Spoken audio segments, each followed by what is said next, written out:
April Fool's Day, the beginnings. In the rolling hills of medieval France, spring was stirring in the late 16th century. The air carried the scent of blooming wildflowers, and the calendar was about to get a shake-up that would birth a tradition of mischief.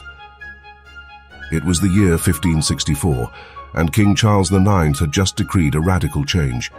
The new year, long celebrated on March 25th, with a week of festivities stretching into April, would now begin on January 1st. This was part of France's adoption of the Gregorian calendar, aligning with a more precise measure of time. But change, as it often does, sowed confusion and opportunity. In the villages, most folks embraced the shift. January 1st rang in with solemn feasts and hopeful toasts, yet some, whether by stubborn tradition or sheer forgetfulness, clung to the old ways.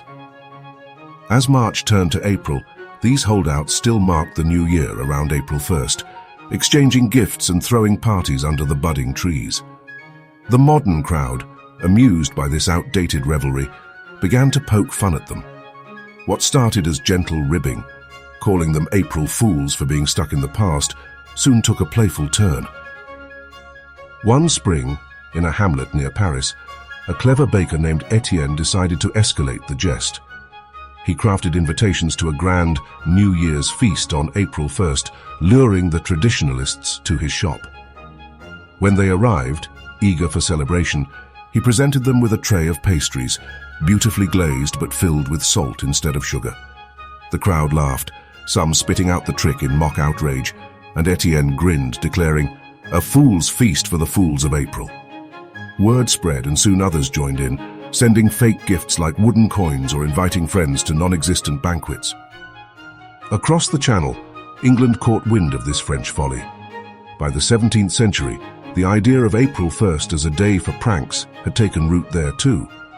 A popular tale from 1698 tells of Londoners tricked into visiting the Tower of London to see the washing of the lions, a spectacle that didn't exist, leaving them red-faced amid chuckles from the crowd. The day's reputation grew, fueled by a human love for harmless chaos. Some whisper an older thread to the tale, though, back to ancient Rome's Hilaria festival, held in late March to honor the goddess Cybele with masquerades and mockery, or even to the unpredictable spring weather that fooled farmers with sudden frosts. Perhaps these echoes mingled with the calendar shift, giving April Fool's Day a deeper, unspoken ancestry.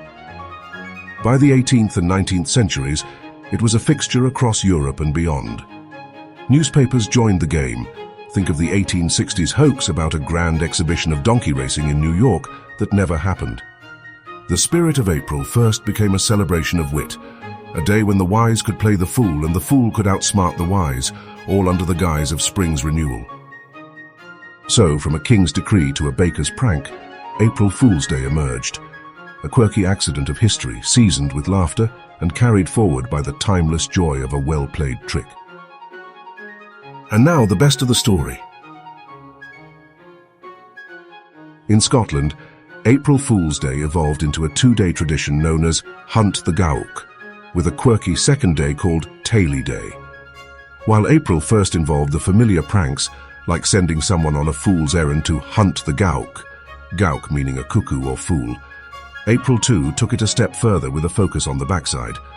On Taily Day, pranksters would try to pin a paper tail or a sign reading something like "Kick me" onto someone's rear without them noticing. This odd extension is thought to trace back to rural Scottish humour, possibly inspired by the cuckoo bird's habit of laying eggs in others' nests, symbolising deception.